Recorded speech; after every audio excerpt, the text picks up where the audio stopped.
ഒരു India, China, Russia ഒരു ശാക്തിക ചേരിയുണ്ടായാൽ എന്തായിരിക്കും സ്ഥിതി? ശക്തി ചേരി ഇപ്പം തന്നെ ഉണ്ടല്ലോ, ഇപ്പം തന്നെ ഉണ്ട്. അതിനകത്ത് തടസ്സം എന്താണെന്ന് വെച്ച് കഴിഞ്ഞാൽ ഈ ചൈനയുടെ ഒരു തരം മാടമ്പി സ്വഭാവം, സാമ്രാജ്യത്വ മോഹം, നമ്മുടെ സ്ഥലം അത് ഇന്ത്യ വകവെച്ച് കൊടുക്കുന്നില്ല.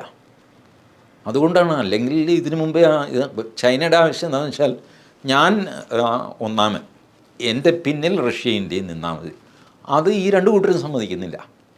എന്നാൽ റഷ്യക്ക് കുറച്ചൊക്കെ സമ്മതിക്കേണ്ടി വന്നു. കാരണം യുക്രൈൻ യുദ്ധം വന്നു കഴിഞ്ഞപ്പോൾ കുറേ അധികം അവർക്ക് ചൈനയെ ഡിപ്പെൻഡ് ചെയ്യേണ്ടി വന്നു. അപ്പോൾ നമ്മൾ ഈ S-400 മിസൈൽ എന്നൊക്കെ പറഞ്ഞില്ലേ, ആ മിസൈലൊന്നും ഇതുവരെ വന്നിട്ടില്ല റഷ്യയിൽ നിന്ന്.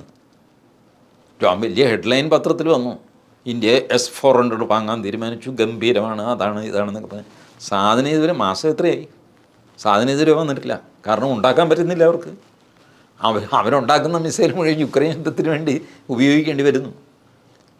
അപ്പോൾ അങ്ങനെ വന്നു കഴിഞ്ഞപ്പോൾ അവർക്ക് ചൈനയെ ഡിപ്പെൻഡ് ചെയ്യേണ്ടി വന്നു. ആ ഡൈനമിക്സിൽ പൊതുവേ ഈ ഒരു 3 പേരടങ്ങിയ ആക്സിസ് വർക്ക് ചെയ്യില്ല. മാത്രമല്ല നമ്മളുടെ ഇതിൽ തന്നെ, ഇന്ത്യയുടെ തന്നെ ഇതുണ്ട്, കണ്ടമാനം അങ്ങനെ ഐഡൻറ്റിഫൈ ചെയ്യുന്നത് അമേരിക്കയുടെ ശത്രുത വിളിച്ചു വരുത്തലായിരിക്കും. അമേരിക്കയുടെയും യൂറോപ്പിൻ്റെയൊക്കെ. എന്തിനാണ് അത് ചെയ്യുന്നത്? ഈ ലോകത്ത് നമ്പർ 1 ആകുക എന്ന് പറഞ്ഞു കഴിഞ്ഞാൽ നമ്മൾ 2 രീതിയിലാണ്. ഒന്ന് സാമ്പത്തികമായ നമ്പർ 1, വേറൊന്ന് മോറൽ നമ്പർ 1. ഇന്ത്യ ഇപ്പോഴും ശ്രമിച്ചിട്ടുള്ളത് ഒരു ഹൈ മോറൽ ഗ്രൗണ്ട്, ഒന്നാം തരം ക്യാരക്ടറുള്ള മനുഷ്യൻ്റെ രാജ്യം ഏതാണെന്ന് ചോദിച്ചാൽ അത് ഭാരതം. അതല്ലാതെ നമ്പർ 1 സൈനിക ശക്തി എന്ന് പറയുന്നത് നമ്മുടെ എയിമേ അല്ല. സൈനിക ശക്തി യഥാർത്ഥത്തിൽ നമ്മളുടെ ഡിഫൻസ് എന്നുള്ളത് പ്രതിരോധം ആയിട്ട്, നമ്മൾ പ്രത്യാക്രമണം അല്ലെങ്കിൽ വെറും ആക്രമണം ഇങ്ങനൊരു പരിപാടി നമുക്കില്ല.